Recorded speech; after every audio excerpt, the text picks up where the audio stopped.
So what is federalism? The idea in federalism is that it is a system of government where control is divided between two units.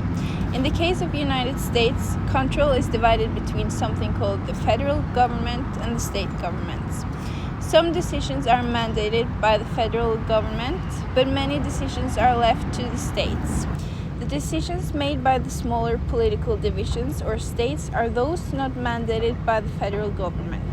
Earlier this year, we watched a documentary called The Storm. In this documentary, it was obvious that the situation in New Orleans during Hurricane Katrina was scary and with an unfortunate outcome. Communication problems among the local, state, and national government was one of the most obvious reasons for the failure of aid during this catastrophe. National Weather Services knew that Hurricane Katrina was going to hit, but this information was either ignored or not taken seriously.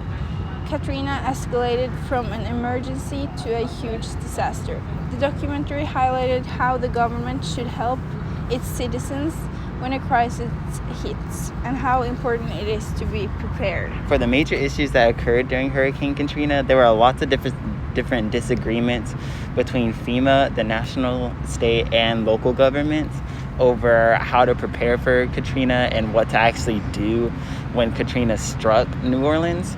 And as an example of this, it was said that the governor of Louisiana, or in her point of view, when she asked the FEMA and the national government for aid during the disaster, she thought she was being pretty clear. And however, if you were to ask the head director of FEMA, he would say that she wasn't being clear on what Louisiana needed or wanted.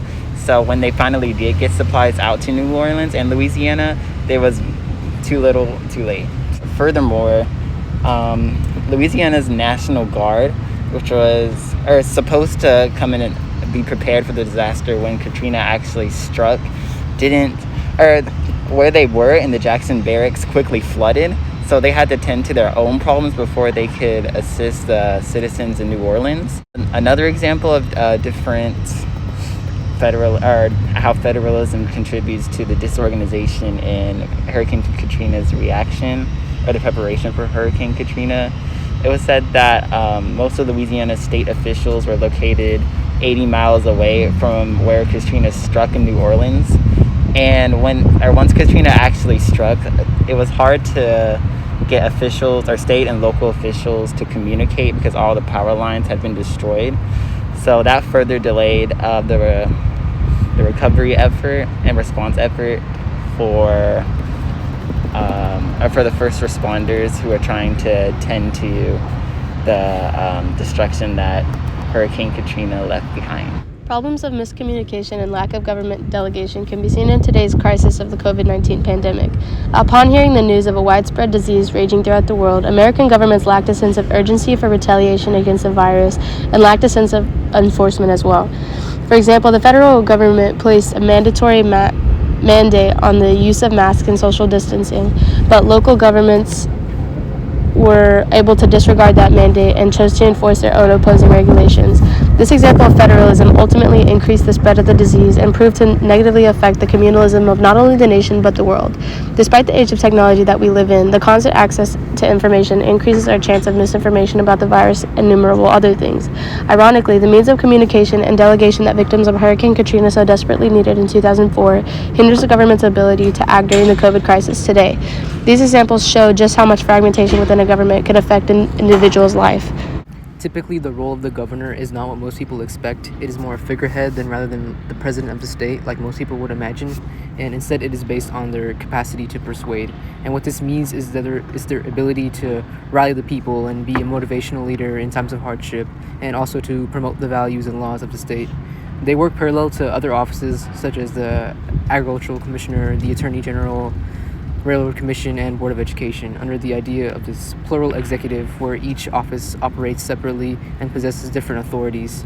A unique power of the governor is the ability to issue a line item veto, or essentially cross out one aspect of the state budget drafted by the state legislature, but other than this, they do not possess much authority.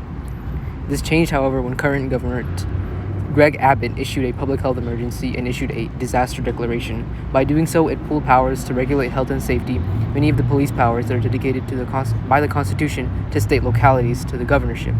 Using this, he has placed bans on enforcing mask mandates in public areas and mandating individuals to be vaccinated for COVID-19. Now, the state government we have today is a result of politicians post-Civil War angered by the actions of Governor Edmund Davis, who got rid of many slavery-era policies to restore the state as part of the Union.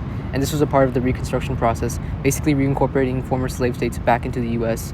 Abbott's declaration disrupted the traditional systems of fragmented state government put in place after Reconstruction, and effectively he has become the strongest governor since Edmund Davis. We can note that he had the authority to issue a ban on vaccine mandates when a couple of years prior, in 2007, former Governor Rick Perry was unsuccessful in requiring young girls to be vaccinated for the virus HPV. The Texas legislature, and quite ironically Abbott himself, as the Attorney General at the time, declared he had no right and the power to enforce mandatory HPV vaccinations, and it was given to localities. This brings into question the reality of government in our day-to-day lives. As students, we are the generation that the pandemic has affected the most, and now we can see firsthand how monumental changes in the government affect our lives.